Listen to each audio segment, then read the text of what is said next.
아버지 사랑 내가 노래해. 아버지 은혜 내가 노래해.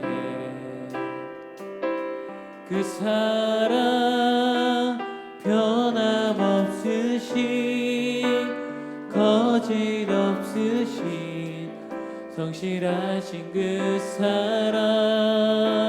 상한 갈 때 걱정하시는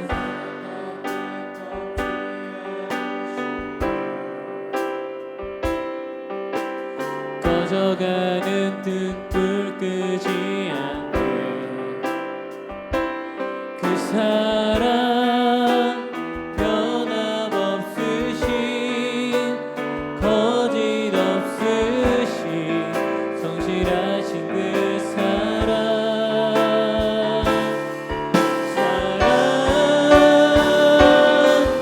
그 사랑 날 위해 죽으신 날 위해 다시 사신 예수 그리스도 다시 오실 그 사랑. 죽음도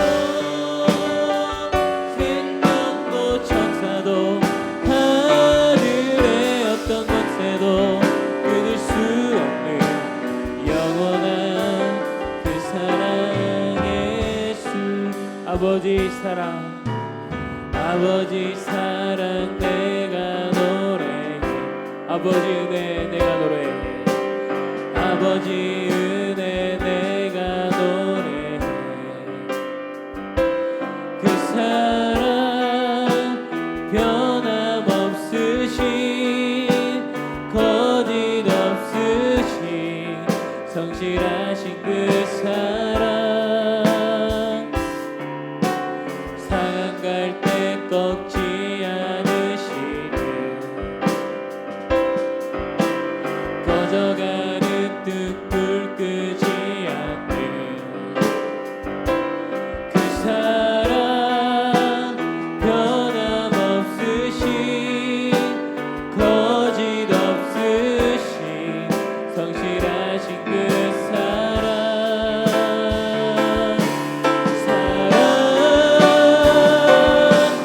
그 사랑 날 위해 죽으신 날 위해 다시 사신 예수 그리스도 다시 오실 그 사랑. 죽음도 생명도 천사도 하늘의 어떤 권세도 끊을 수 없는 영원한 그 사랑. 그 사랑 날 위해 죽으신 그 사랑 날 위해 죽으신 날 위해 다시 사신 예수 그리스도 다시 오실 그 사랑. 죽음도 생명도 천사도 하늘의 어떤 권세도 끊을 수 없는 영원한 그 사랑의 보혈을 지나 보혈을 지나 하나님 품으로 보혈을 지나 아버지 품으로 보혈을 지나 하나님 품으로 한 걸음씩 나아가네. 보혈을 지나 보혈을 지나 하나님 품으로 보혈을 지나 아버지 품으로 보혈을 지나 하나님 품으로 한 걸음씩 나아가네. 존귀한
하나님 품으로 보혈을 지나 아버지 품으로 보혈을 지나 하나님 품으로 한 걸음씩 나아가네. 존귀한 주 보혈이 내 영을 새롭게 하시네. 존귀한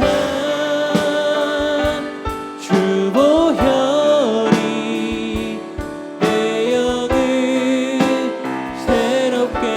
존귀한 주 보혈이 존귀한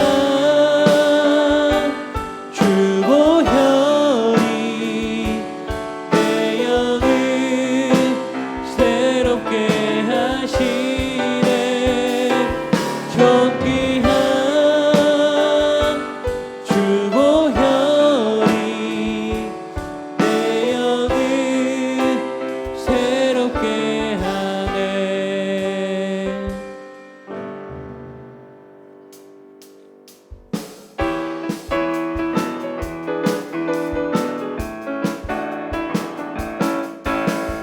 많은 사람들 참된 진리를 모른 채 주님 곁을 떠나갔지만 내가 만난 주님은 참 사랑이었고 진리였고 소망이었어.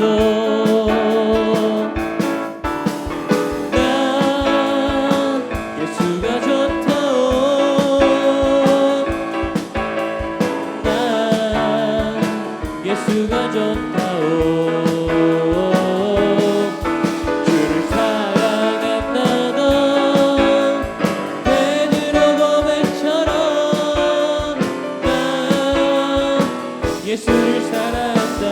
그대가 만일 참된 행복을 찾거든 예수님을 만나보세요. 그분으로 인하여 참된 평안을 얻으며 나와 같이 고백할 거요. 나 예수가 좋다오. 나 예수가 좋다오. 주를 사랑한다던 베드로 고백처럼 난 예수를 사랑한다. 난 예수가 좋다오. 난 예수가 좋다오. 난 예수가 좋다오. 주를 사랑한다던 베드로 고백처럼 난 예수를 사랑한다오. 마음이 상한 자를 우리 마지막으로 찬양하겠습니다.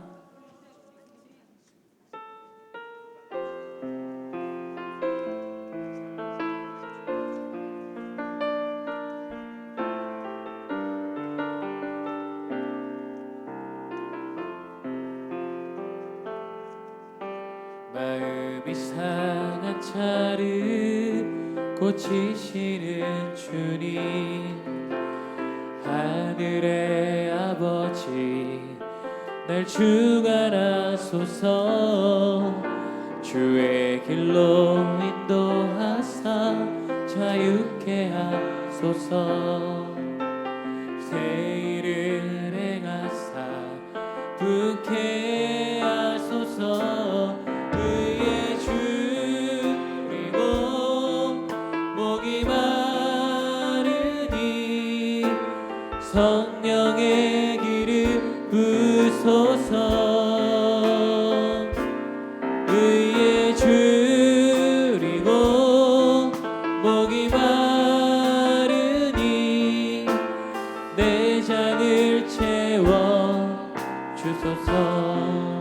성령으로 채우사 성령으로 채우사 주보게 하소서. 주의 임재 속에 은혜 알게 하소서. 주 뜻대로 살아가리 세상 끝날까지. 나를 믿으시고 새날 열어주소서. 의에 줄이고 목이 마르니 성령의 기름 부으소서. 의에 줄이고 목이 마르니 내 잔을 채워. 의에 줄이고 목이 마르니 의에 줄이고 목이 마르니 성령의 기름 부으소서. 의에 줄이고 목이 마르니 내 잔을 채워. 성령으로 채우사 성령으로 채우사 주보게 하소서. 주의 임재 속에 은혜 알게 하소서. 주 뜻대로 살아가리 세상 끝날까지. 나를 믿으시고. 우리 모두 자리에서 일어나서 찬양하겠습니다. 의에 줄이고 목이 마르니 성령의 기름 부으소서. 의에 줄이고 목이 마르니 내 잔을 채워. 이렇게 한 번 더. 의에 줄이고 목이 마르니 의에 줄이고 목이 마르니 성령의 기름 부으소서. 의에 줄이고 목이 마르니 내 잔을 채워 주소서.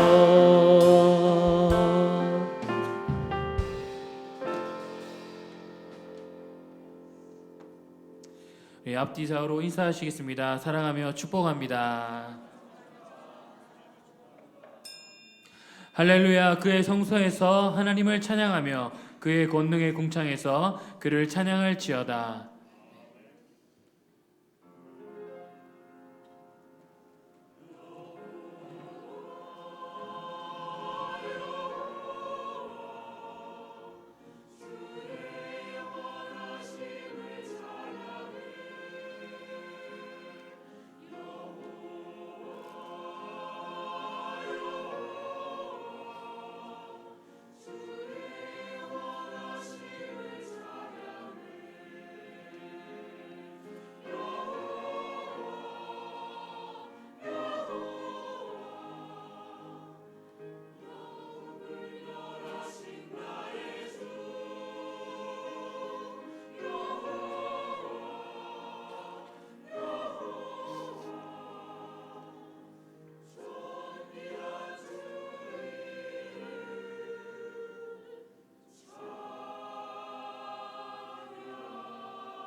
전능하사 천지를 만드신 하나님 아버지를 내가 믿사오며 그 외아들 우리 주 예수 그리스도를 믿사오니 이는 성령으로 잉태하사 동정녀 마리아에게 나시고 본디오 빌라도에게 고난을 받으사 십자가에 못 박혀 죽으시고 장사한 지 사흘 만에 죽은 자 가운데서 다시 살아나시며 하늘에 오르사 전능하신 하나님 우편에 앉아 계시다가 저리로서 산자와 죽은 자를 심판하러 오시리라. 성령을 믿사오며 거룩한 공회와 성도와 서로 교통하는 것과 죄를 사하여 주시는 것과 몸이 다시 사는 것과 영원히 사는 것을 믿사옵나이다. 아멘. 한 주간의 삶을 돌아보며 참회의 기도를 드리시겠습니다.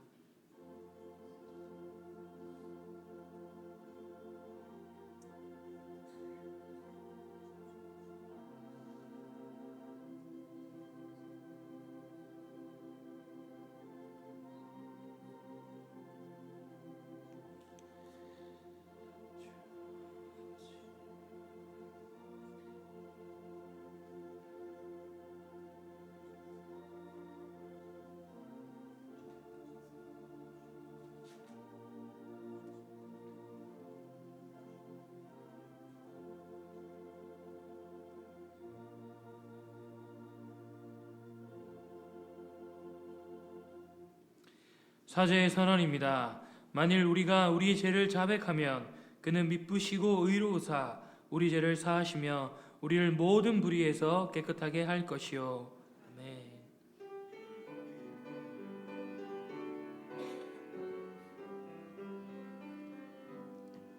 모든 영광을 하나님께, 모든 영광을 하나님께, 온 마음과 뜻 다해 주 사모합니다. 모든 영광은 하나님께.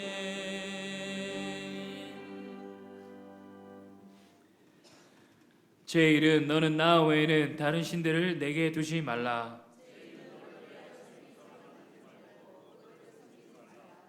제 3은 너는 내 하나님 여호와의 이름을 망령되게 부르지 말라. 제 5는 내 부모를 공경하라. 제 7은 간음하지 말라. 제 9는 내 이웃에 대하여 거짓 증거하지 말라.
혼란한 세상 속에서도 주께서 지켜주시고 인도해 주신 하나님, 오늘 거룩한 주일날 주 앞에 나와 예배하게 하시니 감사합니다.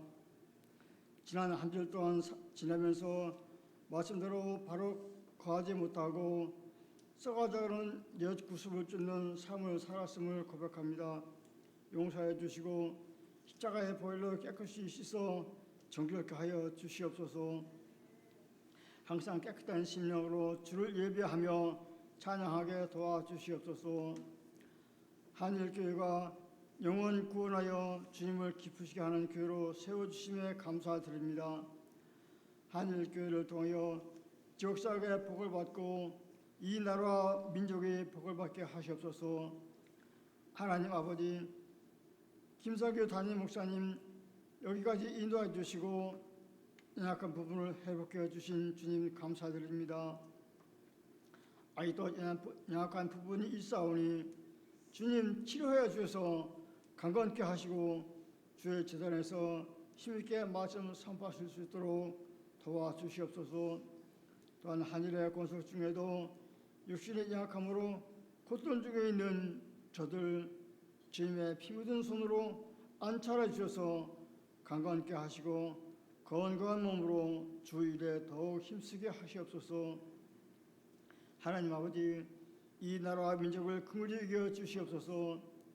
이제까지 여러 가지 위기와 환난 가운데서 지켜주신 하나님, 지금 이 나라가 매우 혼란한 가운데 있사오니 이 땅의 교회를 기억하시고 한국교회에 맡기신 사명 다 할 때까지 이 나라를 지켜주셔서 속히 안정되게 하시고 또한 악의 세력이 넘어지 못하도록 하나님 지켜주시옵소서. 오늘도 이용호 목사님 말씀 들고 단을 세웠사오니 마지막 때를 살아가는 저희들에게 때의 말씀 바로 애칠 수 있도록 도와주시고 저희 성도들 아멘으로 화답하게 하여 주시옵소서. 시온 찬양대 정성권 주면 찬양 하나님 받아주시고 저희들의 삶 가운데서도 항상 찬양이 넘치게 도와주시옵소서. 이 시간 교육관에서 예배드리는 교육부서를 사랑해 주시옵소서. 어려서부터 말씀으로 잘 양육받아 주님 쓰시기에 합당한 그릇 되게 하시고 또한 수고하는 교사님들에게도 축복하여 주옵소서. 이 시간 함께 예배드리기도 하나 여러 가지 사정으로 함께하지 못하는 하늘의 권속들 어디에 있든지 이 시간을 기억하고 그들에게도 하늘의 신령한 너를 허락해 해 주옵소서. 예배를 마치는 시간까지 하나님 함께 계셔서 영광 받아 주시고 악한 마귀에 틈타지 못하도록 지켜 주옵소서. 구할 것 많사나 우리 피를 먼저 아시는 주님 채워줄 줄 믿사옵고 예수님 이름으로 기도합니다. 아멘.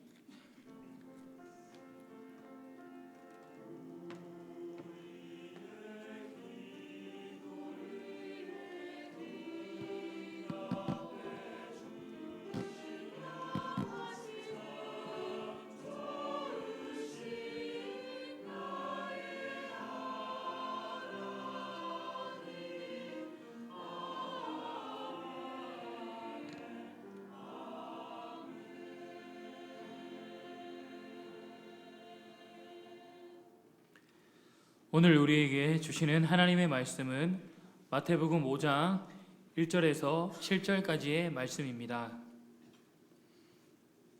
제가 봉독하겠습니다. 예수께서 무리를 보시고 산에 올라가 앉으시니 제자들이 나아온지라 입을 열어 가르쳐 이르시되 심령이 가난한 자는 복이 있나니 천국이 그들의 것이며 애통하는 자는 복이 있나니 그들이 위로를 받을 것이며 온유한 자는 복이 있나니 그들이 땅을 기업으로 받을 것이며 의에 줄이고 목마른 자는 복이 있나니 그들이 배부를 것이며 긍휼히 여기는 자는 복이 있나니 그들이 긍휼히 여김을 받을 것이며.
귀한 찬양 감사드립니다.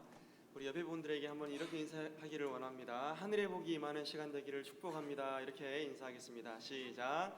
하늘의 복이 임하는 귀한 시간 되기를 축복합니다. 아멘. 날씨가 많이 추워졌습니다. 우리 성도님들 감기에 유의하시고 건강 관리를 잘 하시기 바랍니다. 우리 계속해서 팔복의 말씀을 나누고 있습니다. 오늘은 긍휼히 여기는 자의 복이라는 제목으로 하나님 말씀 전하겠습니다. 우리가 아는 내용이지만 예수님 당시의 종교적인 상황은 우리가 생각하는 것 이상으로 좀 심각한 그런 상황이었습니다. 종교가 유대교였죠. 그 유대교의 실상은 굉장히 피상적이었고, 그리고 외형적이었고, 그리고 매우 의식적인 종교로 타락한 그런 상황이었습니다. 그런데 중요한 것은 이런 상황임에도 불구하고 당시의 종교 지도자들, 바리새인들, 서기관들, 또 대제사장들, 이런 사람들은 만약 메시아가 그 땅 가운데 임할 때에 자신들이 어떤 위치를 점거하고 지도자 역할을 계속 할 거라고 확신하고 있었습니다. 이런 큰 착각이죠. 여러분, 이런 상황에서 예수님이 이 땅 가운데 오셨습니다. 그리고 이들을 향해 평가하기를 어떻게 평가합니까? 우리 한번 말씀을 같이 읽어보겠습니다. 시작. 화 있을진저 외식하는 서기관들과 바리새인들이여, 회칠한 무덤 같으니 겉으로는 아름답게 보이나 그 안에는 죽은 사람의 뼈와 모든 더러운 것이 가득하도다. 아멘. 여러분, 예수님께서 왜 이토록 무섭고 호되게 이 지도자들을 향해 이런 무서운 말씀, 저주의 말씀을 하셨을까요? 이들의 모든 신앙행위가 어떻게 보면 외식과 자기 의로 가득 차 있었기 때문입니다. 여러분, 우리가 잘 알듯이 회칠한 무덤이라는 것은 잘 정돈된 무덤을 말하는 것이죠. 그런데 여러분, 어떻습니까? 아무리 잘 정돈되고 잔디를 심어놓고 외형적으로는 깔끔하다 할지라도 그 무덤 속은 어떻죠? 네, 온갖 더러운 시체와 온갖 더러운 벌레들이 가득 차 있는 것이죠. 여러분, 이처럼 당시 유대교와 이스라엘의 종교 지도자들은 여러분 겉으로는 뭔가 좀 잘 단장하고 외형적인 어떤 예배도 있고 의식도 있었지만 그들의 내부적인 면에서는 총체적인 타락으로 점철되어 있었습니다. 그러나 여러분, 이들의 종교 생활은 하나님 보시기에 가증한 종교 행위일 뿐이었죠. 종교 지도자들의 상태가 이러했다면 여러분, 백성들은 어떠했을까요? 여러분, 백성들은 나름대로 경건하고 진실되게 살 수 있었을까요? 그렇지 않습니다. 여러분, 위에서부터 물이 맑아야 아래 물도 맑은 것처럼 위에서부터 바른 하나님 말씀이 전해져야지만 백성들 또한 바른 하나님에 대한 지식과 말씀으로 신앙이 바로 설 수 있었겠죠. 그래서 여러분, 당연히 성경적인 가르침을 받지 못했기 때문에 백성들 또한 어떻게 보면 바른 신앙생활을 한다는 것은 불가능한 상황이었습니다. 자, 그런데 이렇게 종교적인 위선과 타락이 사회에 만연하면 여러분, 어떤 현상이 일어나게 될까요? 하나님의 말씀이 희귀해지게 됩니다. 그리고 하나님 말씀이 있던 자리에 세상적인 모든 가치관과 악들이 자리 잡게 되는 것이죠. 여러분, 세상의 가치관이 어떤 가치관이 있나요? 힘의 논리, 돈의 논리가 작용하기 시작합니다. 그래서 여러분, 하나님의 말씀을 가진 이스라엘 백성들이라 할지라도 하나님의 말씀이 빠져버리고 하나님이 빠져버리니까 여러분, 약육강식, 적자생존의 원리가 이들의 삶 가운데, 사회 가운데 만연했던 것이죠. 그래서 여러분, 힘이 있는 사람들은 힘이 없는 사람들을 억압하고, 또 여러분, 돈이 있는 사람들은 돈 없는 사람들의 돈을 착취해서 부유해지는 이런 모습들이 사회에 나타나게 되었습니다. 그런데 여러분, 이것은 비단 이스라엘 백성들뿐만 아니죠. 여러분, 새로운 하나님의 백성이라고 말하는 교회 역시 마찬가지입니다. 교회와 성도들의 삶 가운데 하나님의 말씀이 빠져버리고 그리고 하나님이 사라지게 되면 동일한 현상이 나타나게 되는 것이죠. 그래서 여러분, 교회 내에서 하나님보다 돈이 더 우상으로 자리 잡게 되고 명예와 권력이 더 중심 가운데 서게 되는 것을 우리는 보게 되는 것입니다.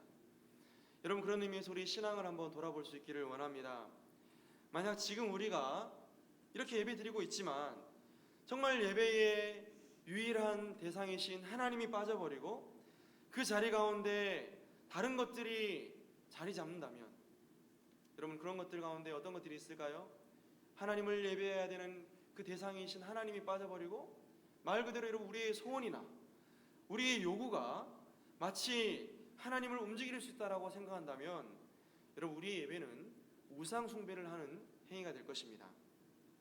뿐만 아니라 성도 한 명 한 명이 하나님을 경외하는 마음을 가지고 우리의 삶 가운데 정말 진실되게, 여러분 삶과 신앙이 괴리가 있는 것이 아니라 정말 우리의 삶의 현장, 가정과 직장과 사회 모든 현장에서 하나님을 의식하고 하나님을 경외하는 마음으로 살아나간다면 여러분 그것은 하나님이 받으실 만한 합당한 예배가 될 것입니다.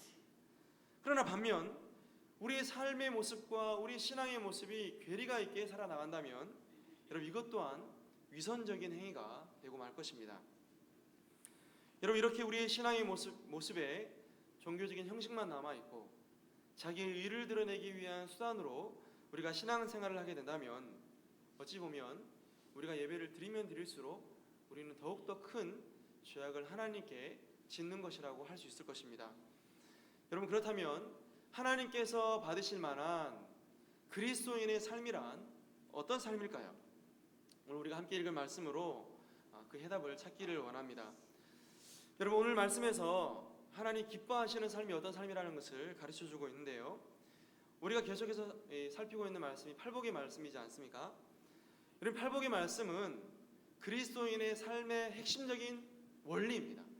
그러니까 여러분 이 말씀을 지켜도 되고 지키지 않아도 되고 그런 것이 아니라 반드시 이 말씀이 우리 신앙생활의 핵심으로 자리 잡고 있어야지만 정말 여러분 하나님 기뻐하시는 성품과 하나님 기뻐하시는 삶을 살아 나아갈 수 있는 것이죠.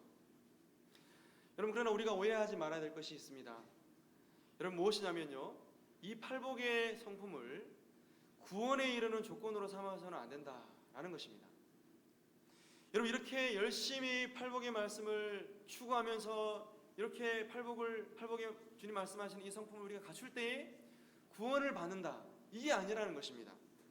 오히려 성경의 일관된 가르침은 어떤 가르침입니까? 하나님의 은혜를 입은 자들은, 하나님의 큰 은혜를 입은 자들은 이런 삶을 살아나가는 것이 마땅하다라는 것이 성경의 일관된 가르침입니다. 여러분 그런 의미에서 오늘 본문의 말씀, 특별히 여러분 긍휼의 성품을 우리가 잘 생각해 볼 필요가 있습니다.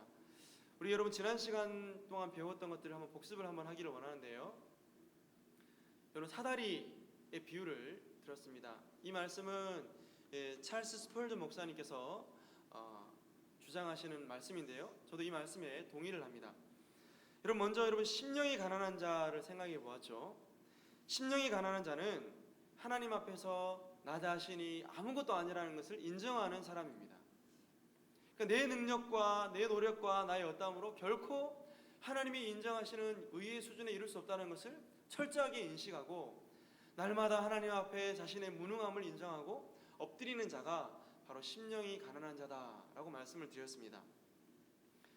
여러분 그리고 이 심령이 가난한 자라는 이 특질 위에 애통하는 자가 나오는 것이라고 말씀을 드렸습니다. 이 애통이라는 말은 하나님 앞에 자신의 죄를 인정하면서 철저하게 회개하는 삶, 그런 삶을 사는 그런 신자를 말한다고 말씀을 드렸습니다. 그리고 이런 애통하는 마음을 가지고 있는 자, 심령이 가난한 자만이 하나님 앞에 겸손함으로 온유한 삶을 살아나아갈 수 있다라고 말씀을 드렸습니다. 그리고 네 번째로 이런 중심을 가지고 살아나가는 성도들은 반드시 완전하신 하나님의 의로움을 사모하며 살게 됩니다. 여러분 우리의 삶이 그렇지 않습니까? 하나님 앞에 은혜를 입었습니다. 죄 용서함을 받았습니다. 여러분 과거에는 몰랐습니다. 죄를 지어도 몰랐고 범죄를 해도 그것이 죄인 것인 양 몰랐습니다. 그런데 하나님의 은혜를 입고 보니까 우리의 영안이 열리게 되고 우리의 삶 가운데 일어나는 많은 어떤 실수와 죄악들이 죄로 여겨지게 되는 것이죠. 믿지 않는 사람들은 여러분 죄를 죄로 여기지 않습니다. 수치로 여기죠. 부끄러움으로 여기지만 우리 믿는 자들은 정말 여러분 죄를 죄로 인식하며 살 수 있는 은혜를 있게 되었기 때문에 이제는 그 의, 우리의 의가 아니라 온전하신 그 하나님의 의를 추구하며 목말라하며 살게 되는 것이죠. 자, 그리고 난 이후에 이런 삶을 살아나가는 모든 사람들의 특징 가운데 나타나는 동일한 현상 가운데 하나가 긍휼히 여기는 삶을 살게 된다라는 것입니다. 여러분, 이 본문에 말씀하고 있는 이 긍휼이라는 것은요, 자비롭다, 동정적이다, 측은히 여기다라는 의미가 있습니다. 여러분, 그래서 긍휼의 의미를 생각해 보면 우리가 한 가지 발견할 수 있는 게 있죠. 앞에서 여러분 언급했던 심령이 가난한 자, 애통한 자, 또 온유한 자, 의를 추구하는 자, 이런 네 가지의 성품은 어떻게 보면 우리 내면에 있는 상태라고 볼 수 있습니다. 그런데요, 오늘 우리가 언급하게 될 이 긍휼의 성품은요, 내면에 있는 것이 바깥으로 뿜어져 나오는 성품 가운데 하나입니다. 그래서 여러분, 우리가 이 긍휼히 여긴다라고 할 때 우리 자신 안에 있는 어떤 것들을 바라보면서 우리 자신을 긍휼히 여기는 것이 아니라 반드시 여러분 그 대상이 누구입니까? 사람입니다. 그래서 여러분, 긍휼은 반드시 긍휼을 베풀, 동정을 베풀, 연민을 가질, 때로 측은히 여기는 대상이 있어야 되는데 여러분 그 대상이 바로 사람이라는 것이죠. 그래서 여러분, 미국에 있는 유명한 설교자 존 메가더 목사님은요, 이 긍휼의 위치를 이렇게 정리했습니다. 여러분, 긍휼이라는 것은 용서보다 더 큰 개념입니다. 여러분, 생각해 보시기 바랍니다. 여러분에게 물질의 손해를 입히고, 그리고 여러분에게 신체에 해를 가하고, 여러분의 가족들에게 해를 가하고, 여러분 그런 사람 용서할 수 있습니까? 없습니까? 여러분, 과거에 손양호 목사님의 아들 동인이 동신이 여러분 죽였던 그 공산당을 손양호 목사님이 여러분 용서했죠. 그렇죠? 그런데 여러분, 용서하는 것도 굉장히 어려운 거예요. 우리가 여러분 나를 미워하고 또 내가 미워하는 사람을 용서하는 것 자체가 굉장히 어려운 겁니다. 그런데 여러분, 우리 주님께서 말씀하시는 이 긍휼의 성품이라는 것은 절대 거기서 머무르지 않습니다. 그러니까 여러분, 나에게 죄를 범한 사람을 용서할 뿐만 아니라 어떻게 해요? 그 사람을 측은히 여기는 것입니다. 그 사람에게 동정을 베푸는 것입니다. 여러분, 그 사람에게 연민을 느끼고 그 사람을 더 잘 대해주는, 여러분 그런 수준까지 나가야 되기 때문에 긍휼이라는 것은 어떻게 보면 용서를 초월한 성품이다라고 할 수 있습니다. 여러분, 저를 바라보시기 바랍니다. 제 눈을 좀 바라봐 주세요. 제가 우리 아이들에게 설교할 때, 우리 월요일마다 어린 아이들 설교할 때 제가 눈을 바라봐 달라 얘기하거든요. 고등부 아이들에게도 요구를 합니다. 제 눈을 좀 바라봐 주세요. 여러분, 여러분에게 해를 가한 사람 용서할 수 있습니까? 힘들죠? 여러분의 돈을 떼먹고 여러분의 신체에 해를 가한 사람 용서할 수 있습니까? 여러분, 우리의 힘으로 여러분 불가능합니다. 절대로 불가능합니다. 아니, 우리가 여러분 나름대로 성품이 좋아서 용서를 한다 할지라도 그 마음 가운데 여러분 그 사람을 향한 감정들이 해소된다는 것은 불가능합니다.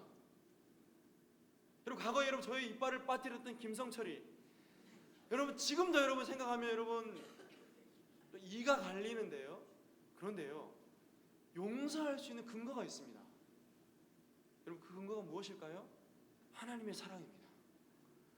하나님의 큰 사랑을 덧입고 난 이후에야 김성철이를 용서하고 긍휼히 여길 수 있는 마음이 생겼던 것처럼, 여러분 오늘 우리의 힘으로는 불가능하죠.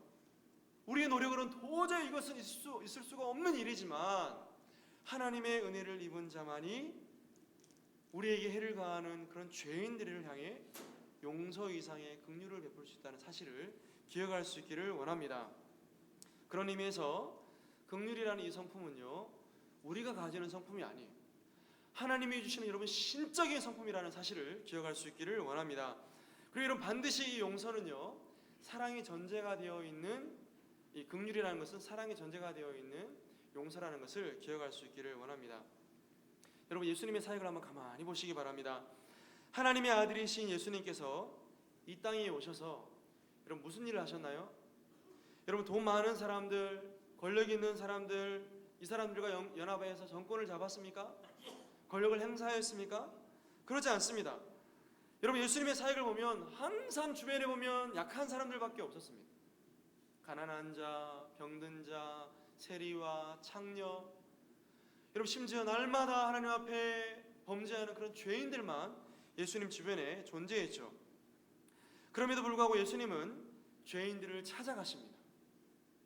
여러분, 내버려둘 수도 있어요. 우리도 마찬가지입니다. 하나님께서 우리를 사랑하신다 말하지만 먼 발치에서 그래 내가 너를 사랑한다, 내가 너의 죄를 용서한다, 그렇게 여러분 말씀만 하실 수 있습니다.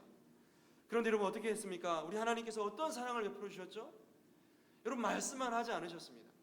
신이 이 땅 가운데 아들을 보내시고 그 아들을 죽게 하심으로 하나님의 사랑이 어떤 사랑이라는 것을, 하나님의 긍휼이 어떤 긍휼이라는 것을 우리에게 친히 삶으로 오늘 보여주셨습리 여러분, 그런 의미에서 오늘 우리에게 베풀어 주신 하나님의 사랑이 어떤 사랑인가를 에베소서에는 이렇게 말씀을 하고 있습니다. 우리 말씀을 같이 한번 읽어볼까요? 시작. 긍휼이 풍성하신 하나님이 우리를 사랑하신 그 큰 사랑을 인하여 허물로 죽은 우리를 그리스도와 함께 살리셨고 너희는 은혜로 구원을 받은 것이라. 아멘. 허물로 죽었던 우리를 긍휼이 풍성하신 하나님이 사랑하셨는데, 여러분 어떻게 사랑하셨습니까? 그리스도와 함께 죽게 만들고 그리스도와 함께 연합하여 살리심으로 우리에게 은혜로 구원을 베푸셨다라고 말씀합니다. 여러분 실제로 우리는 하나님 백성이 아니죠. 그래서 여러분 베드로전서 2장 10절에 이렇게 말씀합니다. 너희가 전에는 백성이 아니더니 이제는 하나님 백성이요 전에는 긍휼을 얻지 못하였더니 이제는 긍휼을 얻은 자가 되었느니라, 이렇게 말씀합니다. 여러분, 우리는 하나님 백성들 자격이 없습니다. 왜 그렇습니까? 우리는 이스라엘 백성들이 아니에요. 우리는 선민이 아닙니다. 이방인입니다. 죄인입니다. 하나님과 전혀 상관없는 자들입니다. 그래서 여러분 결과적으로 볼 때 하나님 백성이 아니기 때문에 결코 하나님 나라에 들어갈 수 없습니다. 그리고 하나님 없이 살다가 하나님 없는 곳으로, 하나님 없는 곳이 어딜까요? 여러분 지옥으로 갈 수밖에 없는 것이죠. 그러나 놀랍게도 하나님께서 우리를 먼저 찾아오시고 하나님께서 먼저 우리를 사랑해 주셨습니다. 우리는 주님을 배반했지만 하나님의 사랑은 여전히 죄인인 우리들을 향해 있었던 것이죠. 그리고 때가 되어서 아들을 통하여서 저주의 자리에서 우리를 구원의 자리로 옮겨주셨습니다. 절망의 자리에서 소망의 자리로 옮겨주셨습니다. 모든 죄를 용서하시고, 한번 따라하겠습니다. 모든 죄를 용서하시고 구원해 주셨습니다. 여러분 반드시 기억하시기 바랍니다. 모든 죄입니다. 우리가 과거에 지었던 죄, 지금 짓고 있는 죄, 앞으로 지을 모든 죄까지 우리 예수님께 다 쏟아부으시고 그 모든 형벌과 진노를 아들에게 다 쏟아부으시고 난 이후에 우리를 죄 가운데서 건져주셨습니다. 그래서 여러분 우리는 하나님의 큰 긍휼을 입은 자죠. 여러분 믿으십니까? 하나님의 큰 긍휼을 입은 자입니다. 어마어마한 빚을 하나님께 지고 도저히 갚지 못할 빚을 졌음에도 불구하고 우리 하나님께서 이 모든 죄의 빚을 탕감해 주신 것을 여러분 믿으시기 바랍니다. 여러분 이렇게 하나님의 큰 긍휼을 맛본 사람이라면 여러분 어떻게 살아가야 될까요? 어떻게 살아가야 되겠습니까? 당연히 그 긍휼을 사람에게 베풀어야 하는 것입니다. 여러분 사람에게 긍휼을 베푼다는 것은 실제적인 것입니다. 단순히 우리가 말로서만 내가 너를 사랑한다, 내가 너에게 긍휼을 베푼다 그런 의미가 아닙니다. 여러분 하나님의 큰 은혜와 긍휼을 입은 자로서 이제는 그 긍휼을 실천하며 살아나가는 것이죠. 여러분 긍휼을 베푼 자의 실제적인 의미를 우리 주님께서 누가복음 10장에 잘 설명하고 있습니다. 한 사람이 예수님을 찾아오죠. 이 사람은 율법 교사입니다. 그러면서 말하기를 예수님께 묻죠. 내 이웃이 누구입니까? 묻습니다. 그때 여러분 예수님께서 한 비유를 들죠. 어떤 사람이 예루살렘에서 여리고로 내려갑니다. 그리고 강도를 만나죠. 여러분 그리고 강도를 만나서 쓰러져서 정말 두들겨 맞고 옷도 뺏기고 가진 것도 다 뺏깁니다. 여러분 그런데 제사장이 그 길을 지나갑니다. 실제로 여러분 이스라엘의 여리고는 굉장히 낮은 지대이기 때문에 이 지나가는 길에 강도들이 많이 숨어 있었다고 합니다. 제사장이 그것을 보고 지나가 버립니다. 왜 지나가죠? 제사장이니까 뭐 예배를 집례해야 되는지 뭐 제사를 드려야 되는지 그랬던 것 같습니다. 여러분, 그리고 한 명의 사람 더 지나가죠. 이 사람 누구죠? 레위인입니다. 성전에서 봉사하는 레위인도 여러분 지금 벌거벗겨지고 두들겨 맞아서 고통스러워하는 이 사람을 지나가 버립니다. 그리고 여러분 누가 등장하죠? 사마리아인이 등장합니다. 이스라엘 백성들이 개처럼 여겼던 사마리아인, 북이스라엘이 아수르에게 멸망당하고 혼혈 정책으로 이 나라를 섞어버리니까 유대인들은 순수한 혈통이 아닌 이 사마리아인 사람들을 개처럼 여겼죠. 상종도 안 했습니다. 그런데 여러분, 이 사람이 어떻게 이 강도 만난 사람을 대하죠? 긍휼을 베풉니다. 그냥 긍휼을 베푸는 것이 아니라 이 사람을 찾아가서 실제로 이 사람이 가진 기름과 포도주를 상처에 붓고 싸매가지고 이 사람을 자기의 나귀에 태워가지고 주막에 데리고 가죠. 그리고 여러분, 하루 품삯이 한 데나리온인데 이틀 정도 일해야 될, 성인이 일해야 될 그 품삯을 주인에게 주고, 내가 여행 갔다가 돌아올 때 부족하면 돈을 줄 테니까 이 사람을 먹여주고 입혀달라고 그렇게 요구합니다. 여러분, 긍휼의 실제가 무엇입니까? 바로 이것입니다. 긍휼이라는 것은 단순히 말로써, 그냥 의식적인 것으로서, 생각으로서 베푸는 것이 긍휼이 아니라 반드시 이 긍휼이라는 것은 사람을 향해야 되고, 사람을 향한 이 사랑의 실천이 반드시 삶의 모양으로 나타나야지 긍휼이 되는 것입니다. 여러분, 우리가 주목해야 될 것이 이것입니다. 사람을 불쌍히 여긴다라고 말할 때, 또 사람을 동정한다라고 말할 때, 이것은 여러분 결코 마음의 문제로서 그치지 않습니다. 비용을 치러야 되는 것이죠. 돈이 들어가야 됩니다. 여러분, 시간이 들어가야 됩니다. 에너지가 들어가야 됩니다. 여러분, 이것이 오늘 우리 주님께서 말씀하시는 긍휼입니다. 그러므로 사람에게 긍휼을 베푼다는 것은 하나님의 사랑을 실천하는 것과 깊은 연관이 있는 것이죠.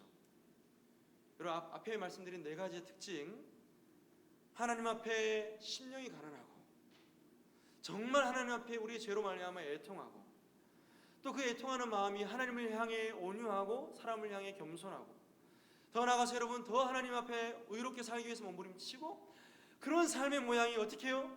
반드시 이웃을 향하는 긍휼의 모습으로 나타나야 한다라는 사실입니다. 여러분, 긍휼의 실체는 예수님이십니다. 우리 죄를 위해 여러분 반드시 죽을 몸이 있어야 됩니다. 그렇죠? 죄인을 위해서 반드시 죽어줄 몸이 있어야 되는데, 하나님은 그 긍휼의 실체로 예수님을 사람의 모양으로 보내시죠. 그래서 예수님께서 이 땅 가운데 오신 것은 그냥 오신 게 아니에요. 말 그대로 육신을 입고 제물이 되기 위해서 제물로서 이 땅 가운데 오신 거죠. 그리고 여러분, 우리 하나님께서 예수님을 어떻게 다루십니까?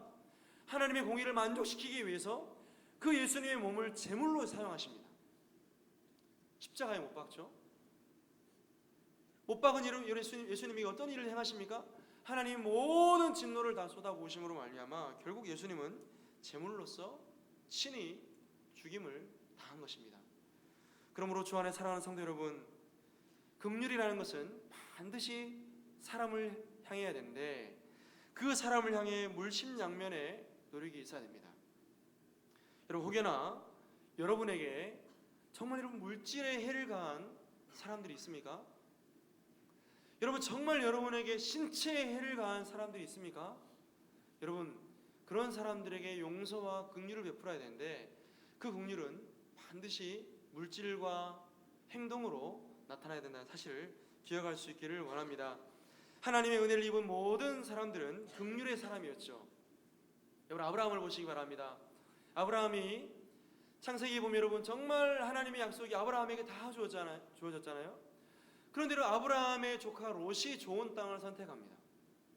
여러분, 얄미울까요? 밉지 않을까요? 얄밉겠죠? 그런데 여러분, 아브라함의 조카 롯이 소돔과 고모라 땅에 가서 고통을 당합니다. 그리고 여러분, 이 하나님께서 소돔과 고모라 땅을 심판하실 때에 아브라함이 어떻게 요구합니까? 그 조카 롯을 위해서 중보기도를 하는 것을 우리는 보게 됩니다. 여러분, 요셉을 보시기 바랍니다. 자신을 팔아버린 형들 얼마나 원망스럽겠습니까? 여러분, 높은 위치에 올라가면 형들을 불러다가 좀 때리고 싶은 마음이 안 들겠습니까? 그런데 여러분, 요셉이 뭐라 말합니까? 형들을 원망합니까? 그런 대우를 했음에도 불구하고 형들에게 뭐라 말합니까? 형들 걱정하지 마십시오. 내가 형과 형들의 모든 자녀들을 책임지겠습니다. 필요를 채워주겠습니다. 여러분, 이것은 하나님의 사랑을 입은 요셉의 긍휼 때문인 줄 여러분 믿으시기 바랍니다. 여러분, 지도자 모세를 보시기 바랍니다. 누이 미리암이 모세를 비방합니다.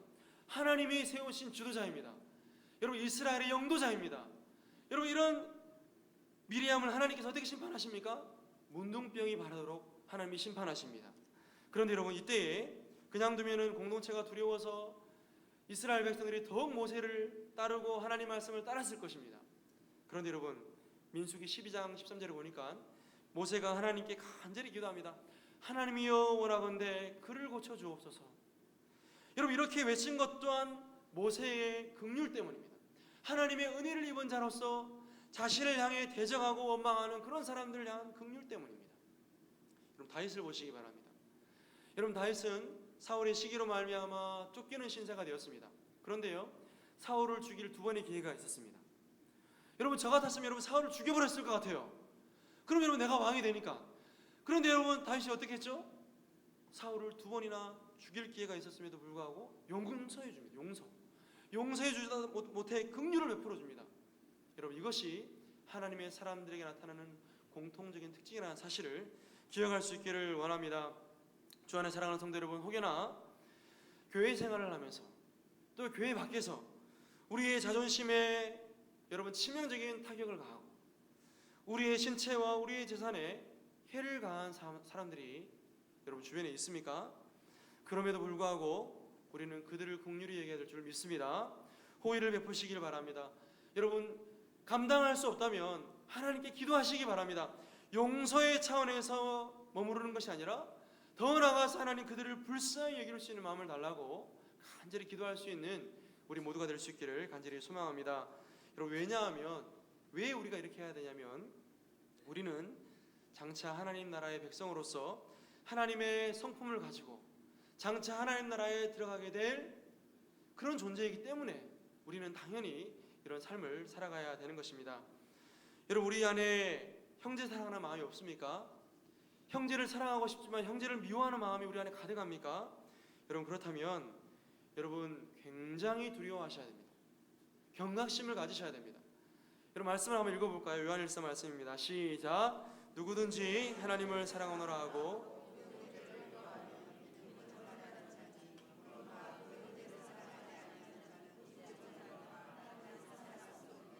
아멘. 여러분, 말씀을 자세히 보시기 바랍니다.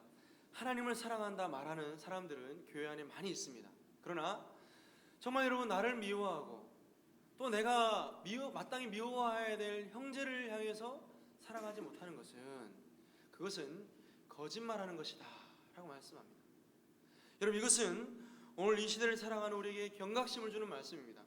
하나님은 하나님을 사랑하는 것과 형제를 사랑하는 것을 동일시 여기는 것을 우리가 여러분 보게 되는 것이죠.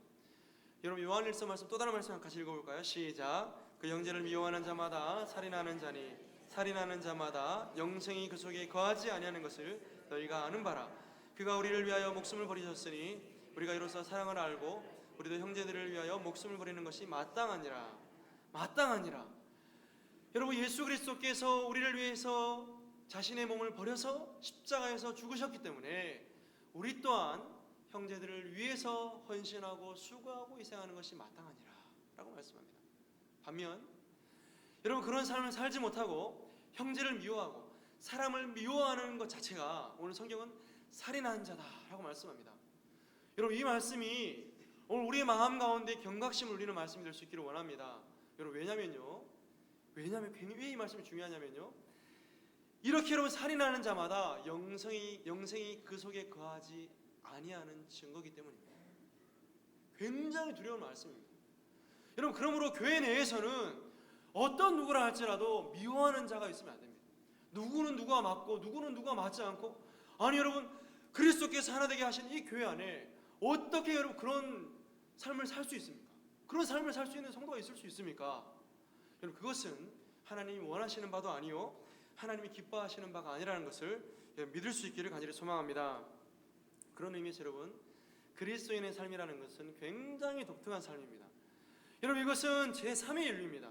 여러분, 이 땅에 존재하지 않는 그런 성품을 가진 사람들의 집단이라고 할 수 있는 것이죠. 아니, 미워하면 당연히 내가 미워하는 것이 세상의 원리고, 복수를 하면 복수하는 것이 세상의 원리임에도 불구하고, 복수를 함에도 맞받아 치지 않고 사랑하고 긍휼을 베푸는 것은 여러분 도저히 있을 수 없는 일인 것입니다.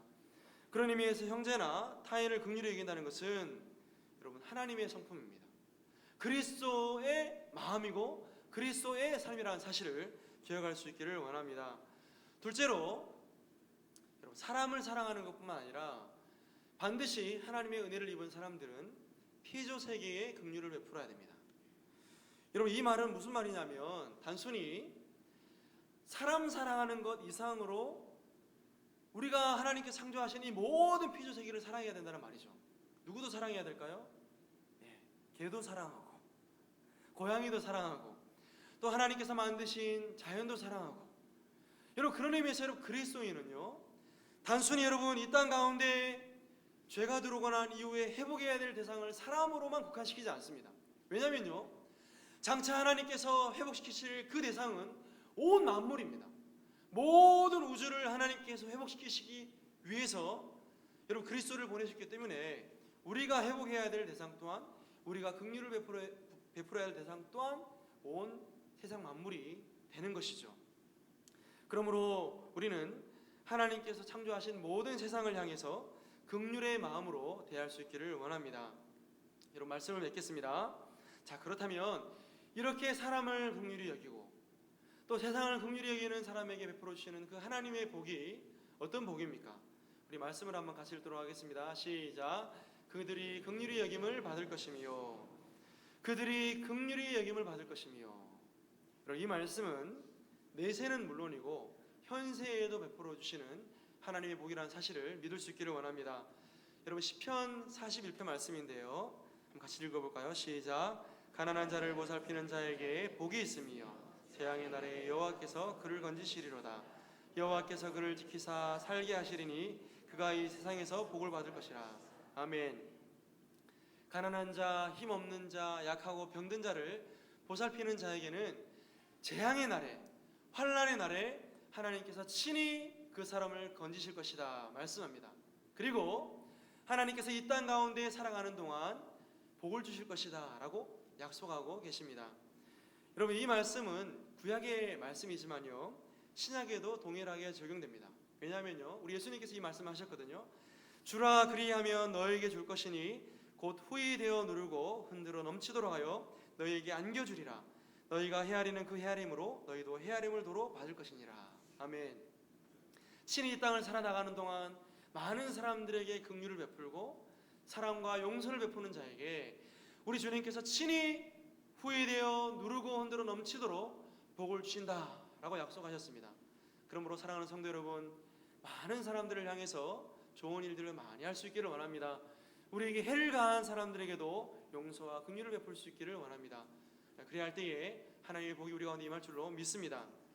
그런데 여러분, 만약에 믿는 자들이라 할지라도 이런 용서와 긍휼을 베풀지 아니할 때에 여러분 어떤 결과가 나타나는지 아십니까? 야고보서 2장 이렇게 말씀합니다. 긍휼을 행하지 아니하는 자에게는 긍휼 없는 심판이 있으리라. 긍휼은 심판을 이기고 자랑하느니라. 여러분, 무슨 말씀입니까? 하나님께서 우리 가운데 허락하신 이 땅을 살아나가는 동안 그리스도인이 마땅히 긍휼을 베풀어야 됨에도 불구하고 그렇게 살지 않고 우리에게 해를 가하는 사람들에게 복수하고 사랑을 베풀지 아니하고 용서하지 않을 때에 긍휼 없는 하나님의 심판이 임하게 될 것이다 라고 야고보 사도는 우리에게 경고합니다. 그러므로 오늘 우리 안에 긍휼의 성품이 맺힐 수 있기를 간절히 기도하시기 바랍니다. 용서를 넘어서서 사람을 긍휼히 여기는 그 마음을 달라고 하나님께 간구할 수 있기를 바랍니다. 이렇게 그리스도의 심장과 그리스도의 사랑으로 사람을 사랑하고 세상에 긍휼을 베푸는 성도들에게 하나님께로부터 임하는 긍휼의 복이 간절히 임할 수 있기를 주님의 이름으로 간절히 부탁드립니다. 기도하겠습니다. 우리에게 자비와 긍휼 베풀기를 기뻐하시는 하나님 아버지, 예수 그리스도를 통해 베풀어 주신 긍휼의 은혜를 따라 우리 역시 사람과 세상을 향해 긍휼을 베푸는 자들이 되게 하여 주옵소서. 이로 인하여 하나님의 심판대 앞에 서는 날 하나님의 긍휼과 은혜를 덧입는 우리 모두가 되게 하여 주옵소서. 우리 구주 예수님의 이름으로 간절히 기도합니다. 아멘. 교회 앞에 광고 말씀을 드리겠습니다. 오늘 오후 예배 시간에는 안수집사회와 구제봉사위원회 주관으로 사랑의 쌀 특별 헌금을 하는 시간을 가집니다. 드려지는 헌금은 전액 사랑의 쌀 나눔을 위해서 목적으로 사용이 되오니 우리 많은 성도님들의 동참과 기도를 부탁드립니다. 예결산위원회가 돌아오는 주 수요일 저녁 8시에 3층 세가족실에서 모입니다. 오늘 오후 예배 마친 이후에 정기당회가 있습니다. 3부 예배 이후에 교육위원회 모임이 있습니다. 나머지 광고는 주보를 참고하시길 바랍니다. 오늘 식사 대접은 최영삼 장로님, 안홍진 집사님 가정에서 대접합니다. 찬송 180장을 함께 찬송하겠습니다.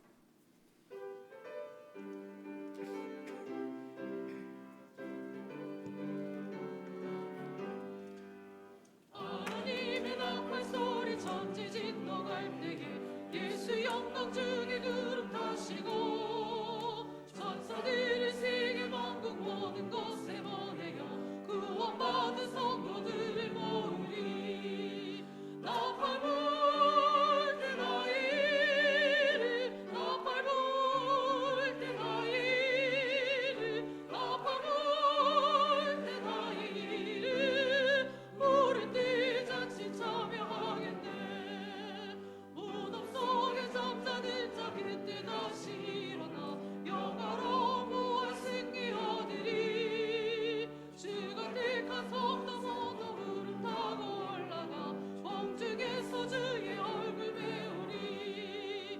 나팔 불 때 나이를 나팔 불 때 나이를 나팔 불 때 나이를 부를 때 잔치 참여하겠네. 주님 다시 오실 날을 우리 알 수 없으니 항상 깨어 있어서 기쁨으로 보다 배우리 나가서도록 그때까지 참고 기다리겠네. 나팔 불 때 나이를 나팔 불 때 나이를 나팔 불 때 나이를 부를 때 잔치 참여하겠네. 사랑이 많으시고 은혜가 풍성하신 살아계신 우리 하나님 아버지 감사합니다. 오늘 주님 앞에 나오면서 하나님 기뻐하시고 바라시고 축복하시는 11절을 이 시간 봉헌합니다. 감사의 물, 선교, 장학, 구제, 기타 여러 예물들을 주님께 봉헌하온 주님 기뻐 흠량해 주시고 주님의 축복이 두 손으로 역사하여 주옵소서. 우리 주 예수 그리스도의 크신 은혜와 아버지 하나님 무한하신 사랑하심과 성령님의 교통하심과 위로하심과 축복해 주신 역사가 예배하는 우리 성도들을 머리 위에와 가정과 하시는 모든 일들 위해 영원 무궁토록 함께 있을지어다. 아멘.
예배를 마쳤습니다. 한 주간 주 안에서 평안하시기를 바랍니다.